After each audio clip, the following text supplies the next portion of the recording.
Africa దేశమైన కాంగోలో Ebola virus తీవ్రంగా విజృంభిస్తుంది. ప్రస్తుతం ఈ వైరస్ వ్యాప్తి అత్యంత వేగంగా విస్తరిస్తుందని ప్రపంచ ఆరోగ్య సంస్థ WHO చీఫ్ టెడ్రోస్ అథనోమ్ వెల్లడించారు.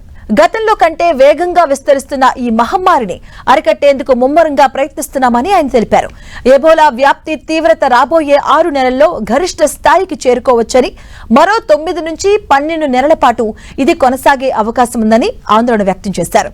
అధికారుల సమాచారం ప్రకారం ఈ ఏడాది ఫిబ్రవరిలో ప్రారంభమైన ఈ మహమ్మారి వ్యాప్తిని దృష్టిలో పెట్టుకుని మే నెలలో WHO ఆరోగ్య అత్యవసర స్థితిని ప్రకటించింది.